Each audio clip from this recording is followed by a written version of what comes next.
මෙවර IPL තරගවල 39 වන තරගය ලෙස දිල්ලි කැපිටල්ස් සහ රොයල් චැලෙන්ජර්ස් බැංගලෝර් කණ්ඩායම් දෙක පසුගියදා දිල්ලි ක්‍රීඩාංගණයේදී තරග වැදුනා. දිල්ලි කණ්ඩායම වෙනස සිදු කරමින් ශ්‍රී ලංකා සුපිරි ක්‍රීඩක පැතුම් නිස්සංක ඉවත් කර ඒ වෙනුවට තවමත් 18 වන වියෙහි පසු වන සාහිල් පරක් නැමැති වමත් පිතිකරුවා හට අවස්ථාව ලබා දීලා තිබුණා. පැතුම් ඇතෝ දිල්ලි කණ්ඩායම මෙවර තරගාවලියේ මුහුණ දුන් තරග 7න් තරග 3ක් පමණ ජයගෙන තිබූ අතර තරග කීපයක් පිතිකරුවන්ගේ අත්වැරදීම් වලින් අවසාන මොහොතේ ගිලිහි ගොස් තිබුණා.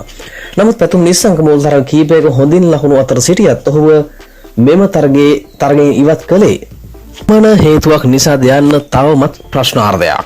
විශේෂයෙන් ගියවර ශූරයන් වූ රොයල් චැලෙන්ජර්ස් බැංගලෝර් සමග තරගයේදී කෙසේ හෝ ඔහු නොමැති මේ තරගයේ මුලින්ම පන්දුවට පහර දුන් දිල්ලියේ ආරම්භක පිතිකරු භූමිකාව KL රාහුල් සමගින් ජෝන් ක්‍රීඩකයා ඇරඹූ අතර ඔවුන් පිටට පිවිසියේ තම නිජබිමේ වාසියද ඇතුවයි.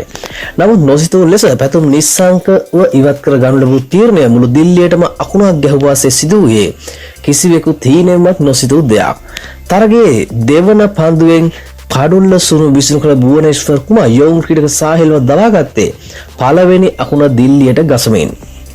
එතෙන් පටන් තරගය අතරගත රොයල් ආරම්භක පන්දු යවන්න යුගලය වන භුවනේශ්වර් කුමාර් සහ ජෝස් හෙසල්වුඩ් විසින් දිල්ලි කැපිටල්ස් වෙනුවෙන් සුපිරිම වාර්තාගත ඉනිම් රැස් කළ විශිෂ්ට පිතිකරුවන් එකාපිට එක ක්‍රීඩාගාරයට පිටත් කර යවුවේ පැතුම් නැති දිල්ලි කැපිටල්ස් ක්‍රීඩකයන් තබ සතයකටවත් මායින් නොකරමින්. ලකුණු 8කට මුල්පේ කඩලු 6ක් බිඳ වැටි තිබූ දිල්ලි කැපිටල්ස් ඉනිම යම් කිසි ජීවියක් එක් කරමින් ඩේවිඩ් මිලර් සහ අභිෂේක් පෝරල් 7 වන කඩලුවට ලකුණු 35ක් රැස් කරා. අභිෂේක් ලකුණු 30ක් ඩේවිඩ් මිලර් ලකුණු 19ක් සහ කයිල් ජැමීසන් ලකුණු 12ක් කැරෙන්නර දිල්ලි කැපිටල් කිසිදු පිතිකරුවට ලකුණු 10 සීමාවට ඒමටවත් ඉඩ නොදුන් RCB පන්දු බලයනිය මෙවර තරගාවලියේ අඩුම ලකුණු සංඛ්‍යාවට දිල්ලි කැපිටල්ස් දවාගත්තේ ලකුණු 75ක් පමණක් ලබා දෙමින්. පන්දු යැවීමේදී හෙසල්වුඩ් කඩලු 4ක් සහ භුවනේශ්වර් කුමාර් ලකුණු 5කට කඩලු 3ක් දවාගත්තා. ඉතිහාසයේ අඩුම ලකුණු සංඛ්‍යාවකට දැවී ගිය දිල්ලි කැපිටල්ස් කණ්ඩායම යම් කිසි පාඩමක් මේ තරගයේදී ඉගෙන ගන්නට ඇතියයි අපි විශ්වාස කරනවා. එනම් පැතුම් නිස්සංක තරග දෙකක් තුනක් ෆේල් වුණාට ඔහුගේ අවශ්‍යතාවය මහ මෙරක් තරම්. ඒ වගේම දිල්ලිය පැතුම් ෆේල් වුණත් ලකුණු රැස් කිරීම අතින් ඉහළ මට්ටමක සිටියා.